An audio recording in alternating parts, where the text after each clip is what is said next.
मेरा हाल इस वक्त उस गरीब बच्चियां दा होया है जिहड़े कदे कदे साफ सुथरे कपड़े पा लैंदे ना ते शर्मिंदा शर्मिंदा जिहा फिरदा हुंदा ते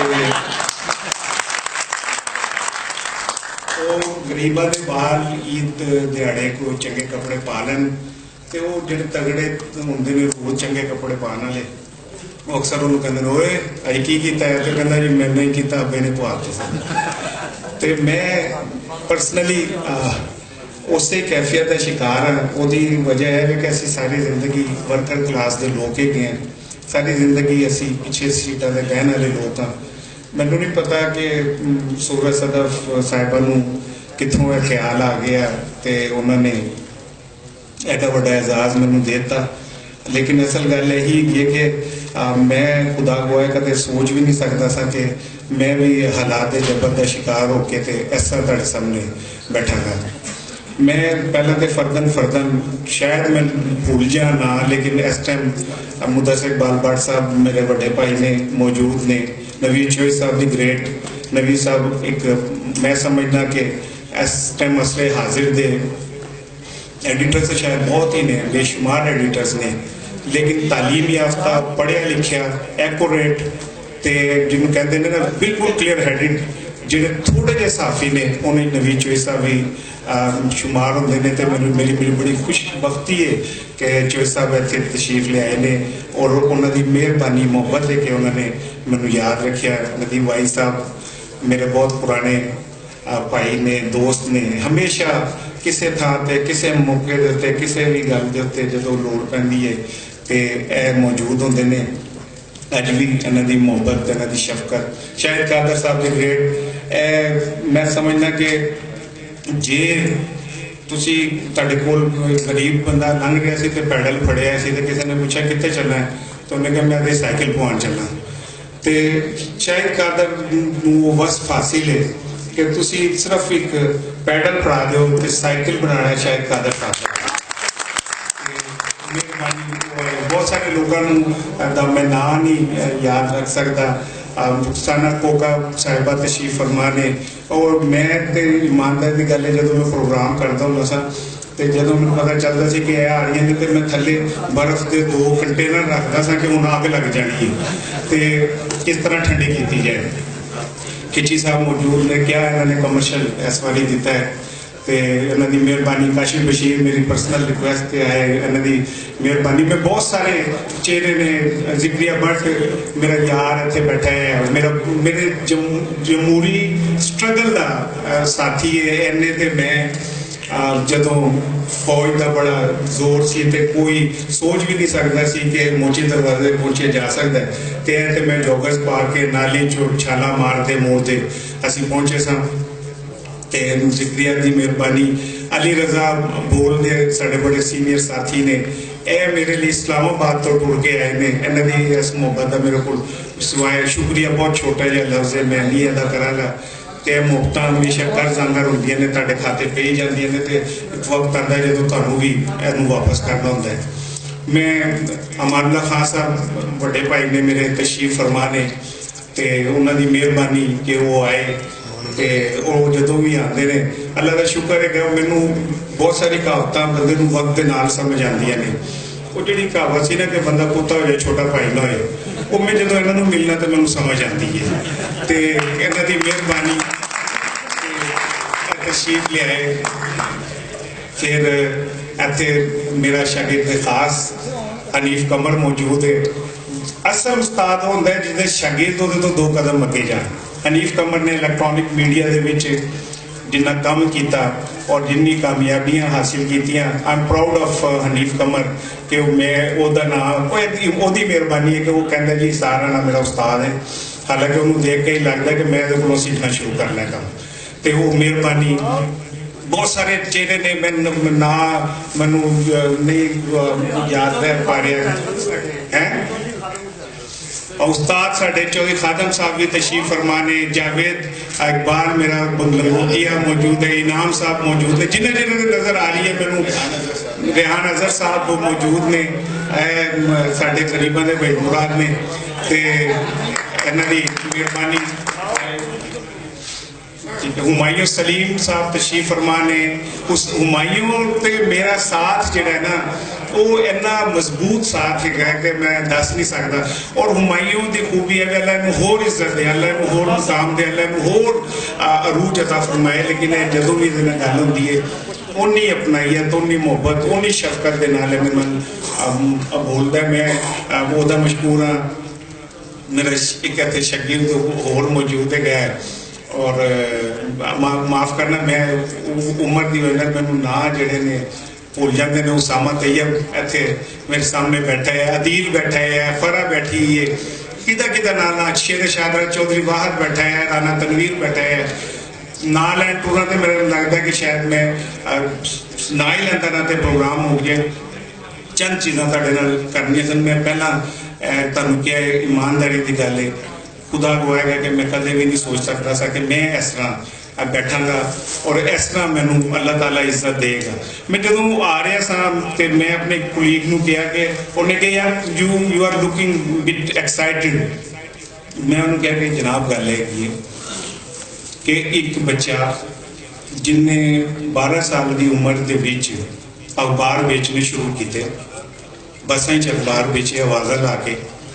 एक बच्चा जिन्हें पकौड़े बेचे, जिन्हें बर्फ के गोले बेचे, जिन्हें मजदूरियां की, ईंटां चुकियां,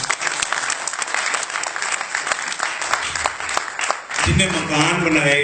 मैनू हूँ तक याद है बहुत अच्छी तरह के मतलब मार्शल के दिन सन ते मैं ते मेरा बड़ा भरा शाहनवाज राणा साहब इतने मौजूद ने। उन्होंने तुसी नात सुनी तो तुहानू अंदाजा है कि उन्होंने सीने दे विच नबी पाक सल्लल्लाहु अलैहि वसल्लम की मोहब्बत बोल रही थी। वो गले नाल नहीं गा रहे सन, वो दिल नाल नात पढ़ रहे सन।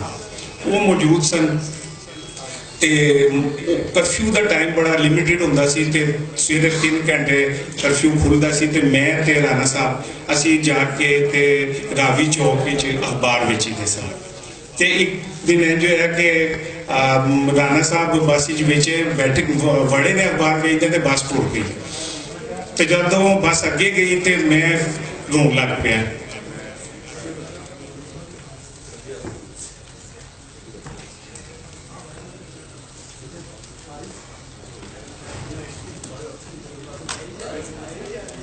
नहीं मैं जो बस अगे लग गई तो मैं रोन लग पाया। तो किसी ने मैंने पूछा कि की होया तो मैं कहा कि मेरा जी बस है ना मेरे भरा लै गई है तो हूँ कर्फ्यू लग जाना है तो पता नहीं वो किस तरह वापस आएगा, आएगा भी कि नहीं आएगा। तो असी बड़ी स्ट्रगल करके अली अहमद ढिल्लू मेरा वीर है, मेरे नाल प्यार करने वाला है, मेरे नाल इंतहाई मोहब्बत करता है, बड़ा आदमी, असी गरीब आदमी, लेकिन जदों मिलता है बराबरी की सतह पर मिलता है। यदि मेहरबानी है जुल्फकार राहत दी ग्रेट इतने मौजूद है। 2 बंदे ने मैंने कहा प्रोग्राम तो पहला, उन्होंने कहा तेरी तारीफ नहीं करनी, असी तेरे सच दसांगे लोगों को। तो मैं ढिल्लों को कहा कि देख यार तू तो उंज भी गाना कढ़ देना तो उत्थे कढ़ देगा तो किहड़ा फर्क पै जाएगा। तो जुल्फकार राहत मेरा संगी है, एन मैं कहा कि जुल्फकार राहत तेरे जो दिल च गल है तू सच उही बोलनी है, तो जो मतलब कोई तू वो काम नहीं लेना। मैं अपनी स्ट्रगल की गल कर रहा था तो असी मैं कदे सोचा नहीं सी कि मैं अखबार वेचते किसी अखबार का एडिटर भी बन जाऊँगा। और अखबार के नाल जी मेरी मोहब्बत जाहिर है जब मैं 12 साल का सा तो मैं वो खुशबू अपने महसूस किया, क्योंकि हूँ तो जो मॉडर्न दौर है वो शायद पहना इन्ना करो नहीं पहना इन्ना करो शायद भाई इधर आए, इधर प्लीज नहीं सर इधर प्लीज गुनाहगार ना करो मैंने तुम।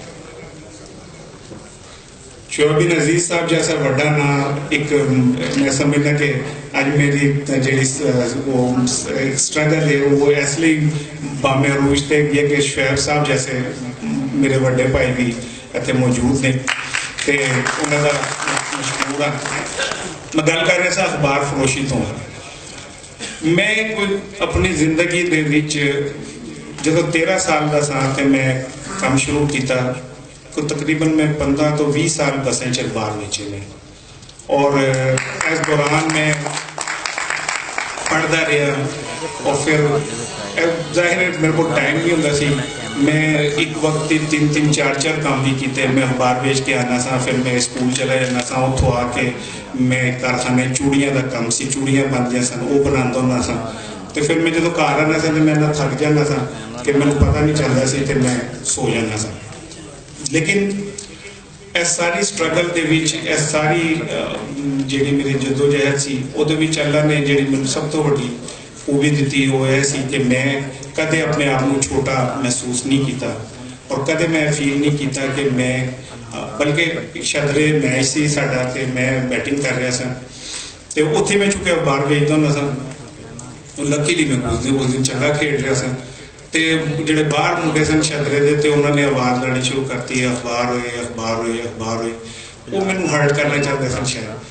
तो दैट वाज द मोमेंट जो मैं सोचा कि क्या मेहनत करना शर्मिंदगी का काम है या फखर का काम है।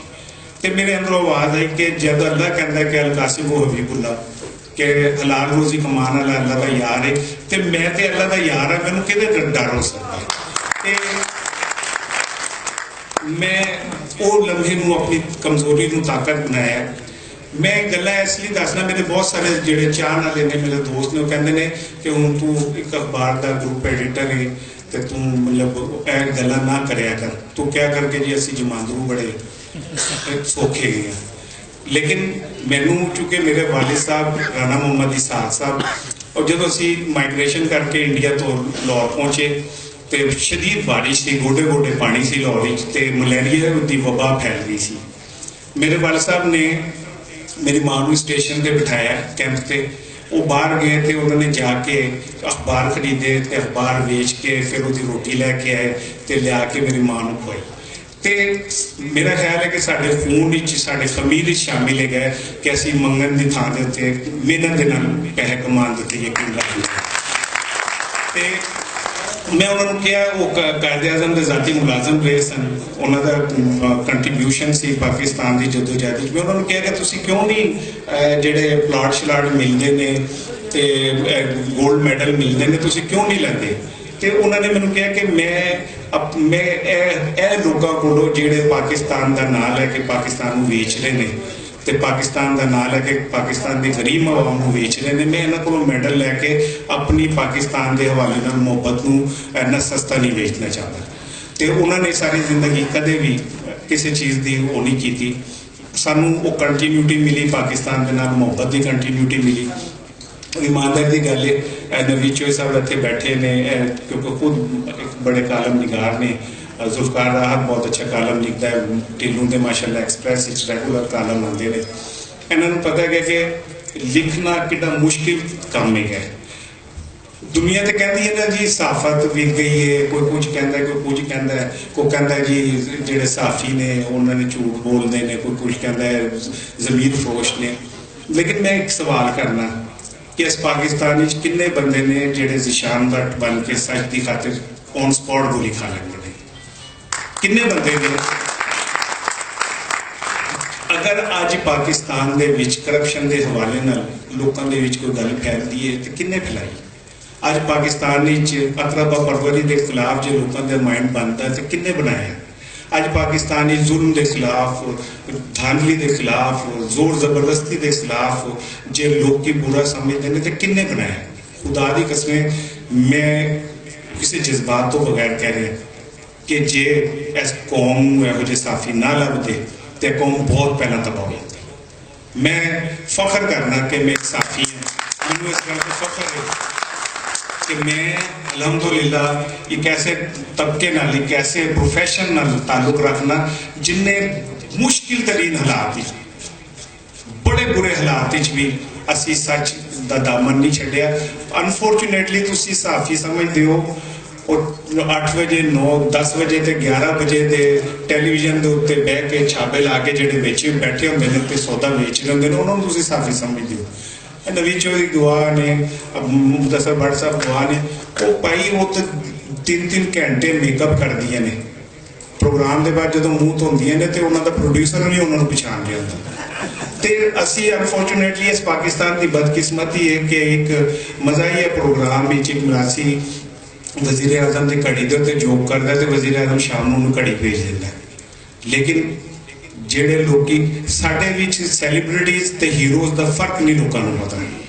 ਸਕਰੀਨ ਦੇ ਉੱਤੇ ਜਿਹੜੇ ਸੈਲੀਬ੍ਰਿਟੀਜ਼ ਨੇ ਜਾਂ ਚੱਕਾ ਚੌਂਧ ਦੀ ਨਜ਼ਰ ਆਉਣ ਵਾਲੇ ਨੇ, ਅਸੀਂ ਉਹਨਾਂ ਨੂੰ ਹੀਰੋ ਸਮਝਦੇ ਹਾਂ। ਹੀਰੋ ਤੇ ਵਿਚਾਰੇ ਕੋਨਿਆਂ ਦੇ ਵਿੱਚ ਖਾਮੋਸ਼ੀ ਨਾਲ ਬੈਠੇ ਆਪਣਾ ਕੰਮ ਅੰਜਾਮ ਦੇ ਰਹੇ ਹੁੰਦੇ ਨੇ। ਔਰ ਫਿਰ ਦੂਜੀ ਗੱਲ, ਜਿਸ ਤਬਕੇ ਨਾਲ ਮੈਂ ਤਾਲੁਕ ਰੱਖਣਾ, ਨਵੀਂ ਚੋਈ ਸਾਹਿਬ ਰੱਖਦੇ ਨੇ, ਜ਼ੁਲਕਾਰ ਰਾਹਤ ਰੱਖਦਾ ਹੈ, ਜਿਹੜੇ ਪ੍ਰੋਫੈਸ਼ਨਲ ਸਾਫੀ ਨੇ, खुदा की कसम है, तुसी कदे रात को 10, 11, 12 बजे न्यूज़ रूम का दौरा करके देखो किस तरह वो बेचारे थके हारे, मैं कहना कि असाब ज़्यादा लोग होंगे जिहड़े सारी रात बह के हुक्मराना दे, सियासतदाना दे, ताकतवरां दे झूठां नूं सच की शक्ल दे रहे होंदे ने। उन्हां दे अपने घर लाली नहीं होंदी, लेकिन वो रोज़ सुर्खियां ला के जाते हैं। तो मैं समझना कि ऐसे तबके नाल, ऐसे प्रोफैशन नाल ताल्लुक रखना एक फख्र वाली गल है। मैनूं फख्र है कि मैं एक साफी हाँ। एक चीज़ होर मैं इत्थे जरूर कहनी सी, शामी साहब के मुतालिक एक अमूमी राय है कि मुस्लिम लीग नूं थोड़ा जिहा सपोर्ट करते हैं। मैं सब तो वड्डा क्रिटिक, सब तो कौड़ा तरीन कालम नवाज शरीफ के खिलाफ लिखने वाला है। और शामी साहब का बस ज़र्फ और बड़ापन है कि उन्होंने अज तक मैंने नहीं रोकया किसी गल तो तू है लिखनी है या नहीं है लिखनी। और दूजी गल, मेरे 27, 28, 29 साल कैरियर मैं जिन्हें मैं मालकान भुगताए नहीं, शायद किसी ने भुगताए नहीं। चोई साहब भी गवाह ने, अली अहमद ढिल्लों भी गवाह है। मैं तो नौकरी बस ऐ समझ लो कि मेरा कहते हैं कि की होंदा है तालीम दे विच समैस्टर, मैं समैस्टर वाइज काम करना। को 10-15 इदारे में 27 साल भुगते ने। गरीब हाँ, मेरे घर किचन भी जिमें चलता है, मैं हत्तुल मकदूर कोशिश भी करना कि मैं उन्हें बचावा, लेकिन जो मैं फील करना कि मेरे ज़मीर ते मेरी इज्जत ते गल आ गई है तो मैं फिर छड़ देना। और जंग ग्रुप दे विच मैं ग्रुप दे विच एडिटर सा छड़ता। दुनिया टीवी मैं जो रिजाइन किया तो मैं लिखा कि जी मैं रिजाइन इसलिए कर रहा कि मेरी तनख्वाह ज़्यादा तो काम थोड़ा है, तो मैं काम नहीं कंटिन्यू कर सकता, या मेरा काम बढ़ा दो या मेरी तनख्वाह कट कर दो। एक चीज़ ऑन रिकॉर्ड मेरा रिजाइन लिखे है, रिजाइन है।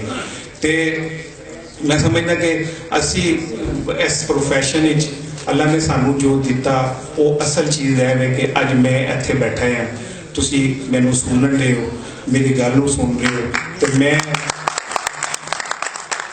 शायद इस इन्नी इज्जत दे, शायद इन्नी तौकीर दे काबिल नहीं है, लेकिन वो जिहड़ा उत्ते बैठा है ना, वो जिहड़ा कहंदा है कि मैं कुन ते फाया कुन हो जाता है। असी कुछ लोग कहते हैं जी असी सैल्फ मेड लोग के गए तो असी सैल्फ मेड हाँ, बहुत सारे लोग कहते हैं, लेकिन मैं समझना कि दुनिया कोई बंदा सैल्फ मेड नहीं होता। अल्लाह ताला खुद सारे को बनाता है। साड़ी की औकात है कि असी सैल्फ मेड बन के असी कहिए असी अपनी जिंदगी आप बनाई। वो तो वो वे जिहड़ा रेगिस्ताना दे विच जाके पौधे उगा लेंदा है, वो तो वो वे कि जिहड़ा वो थावां दे उत्ते जिथे तसव्वुर ही कोई नहीं कर सकता उत्थे रिस्क पहुंचा देंदा है। तो असी किस तरह सैल्फ मेड हो सकते हैं? मैं अपने आप को कहना मैं गॉड मेड हाँ, मैंने अल्लाह ने बनाया।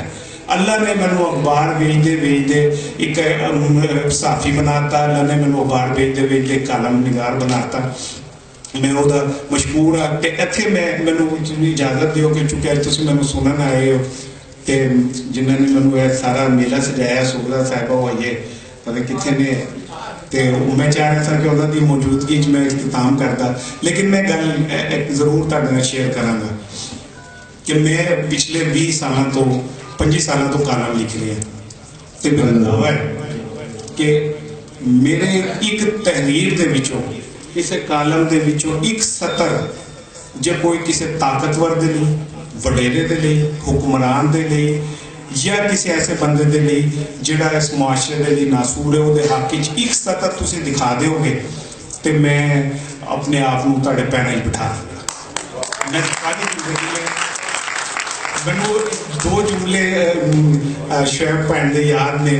एक जुमला उन्होंने कहा कि जो मैं अखबार चुकना तो कालम देखना तो मैं कहना अच्छा फला बंदा इन्हें लिखा है, अच्छा फला बंदा इन्हें लिखा है, तेरा चुके मैं पढ़ना क्योंकि तू एक मिसगाइडेड मिसाइल है, तू किसी पासे भी टुट सकना, किसी पासे भी धमाका कर सकता है। तो मेरे लिए मैं समझना कि बड़ी क्रेडिट की गल है कि उस दौर में जो लोगों दियाँ खास करके पाकिस्तान की तबाही का मेरी नज़र जोड़ा जिम्मेदार है वह अज का इंटलैक्चुअल दानिश्वर है जोड़ा तवाइफ बन के रह गया। वो गल्लां ते बड़ियां वड्डियां वड्डियां करता है, लेकिन उन्होंने जो 2 रुपये फालतू मिलन तो जंग तो छाल मार के तो दुनिया चले जाता है, तो दुनिया तो छाल मार के एक्सप्रैस ही चले जाता है। तो वो अपनी औकात इन जी तवाइफ है उन्होंने तो शायद हालात बना देती है तवाइफ। मैं समझना कि जिस्मानी करप्शन शायद इन्नी बुरी नहीं की जिन्नी इंटलैक्चुअल करप्शन की है। और पाकिस्तान अनफॉर्चुनेटली पाकिस्तान की तबाही की वजह है कि साडा अज दा दानिश्वर जिहड़ा है वो तवाइफ तो भी बदतर है। उन्हें अपने जमीर नूं उन्हें अपने इंटलैक्ट नूं इन्ना सस्ता बेचिया है कि शायद पूरी दुनिया च उसकी मिसाल ना मिले। लेकिन इसके बावजूद भी मैनूं फखर है कि ऐसे ग्रुप नवीद चौधरी साहब भी मौजूद ने, ढिल्लू मौजूद है, जुल्फकार राहत ने, होर मैं जिन्हां दे नाम नहीं लै पा रहा वो लोग मौजूद ने। तो मैं तुहाडा सारिआं दा मशकूर हाँ। तो मैनूं जानते हैं कि नज़र मैं साहिल लुधियानवी की शायद पूरी तरह याद ना है, लेकिन मैं चाहना कि मैं जरूर शेयर करा जिंदी भी मैनूं आंदी है। साहिल साहब ने कहा कि आप क्या जाने मुझको समझते हैं क्या, मैं तो कुछ भी नहीं। प्यार एक शख्स का भी अगर मिल सके तो बड़ी बात है जिंदगी के लिए, आदमी को मगर ये भी मिलता नहीं। मैं यहाँ हूँ जहाँ कल कोई और था, ये भी एक दौर है, वो भी एक दौर था। मुझको इतनी मोहब्बत न दो दोस्तों कि मेरे कल के लिए, कल जो गुमनाम है, कल जो सुनसान है, कल जो वीरान है, मैं तो कुछ भी नहीं, मैं तो कुछ भी नहीं। बहुत शुक्रिया।